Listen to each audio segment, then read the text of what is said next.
நேற்று ஒரு பேஷண்ட் வந்திருந்தாங்க.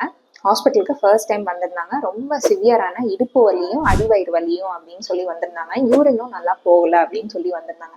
ஸோ இனிஷியலாக பார்க்கும்போது நாங்கள் இது கல் தொந்தரவாக தான் இருக்கோம் அப்படின்னு நினச்சிட்டு இருந்தோம். பட் ஸ்கேன் பண்ணி பார்க்கும்போது முட்டைப்பையில் ஒரு பெரிய நீர்க்கட்டி உருவாயிருந்துச்சு. கிட்டத்தட்ட 10 சென்டிமீட்டர் அளவில் இருந்துச்சு. ஸோ இந்த மாதிரி நீர் கட்டி இருக்கும்போது ரொம்ப சிவியர் பெயின் வருது அப்படின்னா 2 காரணமாக தான் இருக்கும். ஒன்று வந்து கட்டி வெடிச்சிருச்சு, அதாவது ரப்சர் ஆயிடுச்சுன்னா இந்த மாதிரி வலி வரும். இன்னொன்று வந்து கட்டி முறுக்கிருச்சு, அதாவது ட்விஸ்ட் ஆயிருச்சு, டார்ஷன் அப்படின்னு சொல்லுவோம். ஸோ இந்த 2 கண்டிஷன்ஸில் தான் வந்து இவ்வளோ சிவியர் பெயின் வரும். அண்ட் இந்த 2 கண்டிஷன்ஸுமே நம்ம சர்ஜரி பண்ணாதான் ட்ரீட் பண்ண முடியும். எந்த பெயின் மெடிகேஷன்ஸ்க்குமே இந்த பெயின் ரெஸ்பான்ஸ் வரப்போகிறது கிடையாது. அண்ட் ட்ரக்ஸ் கொடுத்து நம்ம கட்டியை கரைக்கிறதுக்கான ஆப்ஷன் வந்து இந்த 2 கண்டிஷன்ஸ்லுமே இல்லை. ரெண்டுமே ரொம்ப அக்யூட் பெயின் கொடுக்கக்கூடிய கண்டிஷன்ஸ். ஸோ எல்லா விதமான நீர்க்கட்டிகளையும் நம்ம சர்ஜரி பண்ணணும்னு அவசியம் இல்லை. ஆனால் இந்த மாதிரி ரப்சர் ஆர் டார்ஷன் இருந்துச்சு அப்படின்னா கண்டிப்பாக நம்ம சர்ஜரி பண்ணி தான் இதை ட்ரீட் பண்ண முடியும். Take care.